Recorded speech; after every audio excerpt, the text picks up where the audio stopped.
क्या general category को जीने का हक नहीं है? क्या आप देश के कॉलेज और यूनिवर्सिटी में छात्र हर वक्त शिकायत, निगरानी और डर के साइन नीजिएगा? देखिए, आपको ये समझना होगा सभी को कि ना तो सारे का सारा सामान्य वर्ग दोषी है और ना ही सारे का सारा जो रिजर्व कैटेगरी है वो दोषी। कुछ एक लोग होते हैं जो दोनों ही जगह रहते हैं और उन दोनों की वजह से ही पूरे समाज को दर्द झेलना पड़ता है। मेरे दोस्तों, यूजीसी ने 2026 जनवरी से एक नया नियम लागू कर दिया और इस नियम को लेकर बहुत बड़ा विवाद पैदा हो गया। सरकार का कहना है कि हमें इसलिए लागू करना पड़ा ताकि कैंपस में सभी बच्चों को बराबरी का मौका मिल सके। पिछले कुछ सालों में भेदभाव से जुड़ी घटनाओं को देखते हुए सरकार को लगा कि भाई पुराने नियम काफी नहीं है। अब हर कॉलेज में खास सेंटर, कमेटी बनाना अनिवार्य कर दिया गया है। अगर किसी छात्र को लगता है कि उसके साथ गलत हुआ है तो ऑनलाइन या हेल्पलाइन के जरिए शिकायत कर सकता है और कॉलेज को 15 से 30 दिन में जांच पूरी कर देनी हो। नियत साफ है, पिछड़े और कमजोर छात्रों को असुरक्षा महसूस न हो और हमें इसमें कोई दिक्कत नहीं। दिक्कत यहाँ शुरू होती है कि इसी नियत की आड़ में सामान्य वर्ग के बच्चे अपने भविष्य को लेकर बहुत गहरी चिंता में।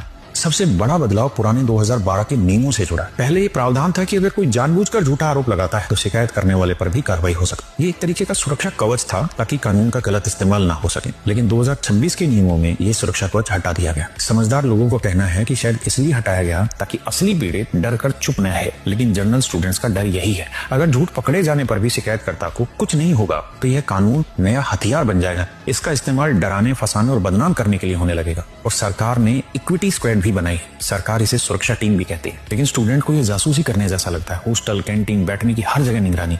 डर यह है कि अप्रत्यक्ष भेदभाव जैसे धुंधले शब्दों के चलते नॉर्मल व्यवहार भी गलत रिपोर्ट हो सकता है। सोचिए, क्लास में एक टीचर है और वो किसी बच्चे को किसी चीज के ऊपर डांट देती है, लेकिन क्या अब वो डांटने से 100 बार पहले सोचेगी कि कहीं ये जातिगत अपमान तो नहीं मान लिया जाएगा? स्टूडेंट को आपसी मजाक, खुला संवाद, क्या ये सब खत्म हो जाएगा? दबाव सिर्फ छात्रों पर नहीं, कॉलेज प्रशासन पर भी है। यूजीसी साफ कहता है, अगर इस शिकायत का हल नहीं निकाला गया तो फंडिंग रुकेगी, मान्यता रद्द हो सकती है। और इसका नतीजा क्या हो सकता है? प्रशासन न्याय करने के बजाय अपनी कुर्सी और साख बचाने में लग सकता है। और यही जनरल स्टूडेंट्स का सवाल उठता है, हमें अपनी बात रखने का मौका कहाँ है? अगर गलत फंसाए गए तो बेगुनाही कैसे साबित करेंगे? क्या डेमोक्रेसी का मतलब यही है कि एक का डर खत्म करने के लिए दूसरे के मन में डर पैदा कर दिया जाए? भेदभाव मिटाना जरूरी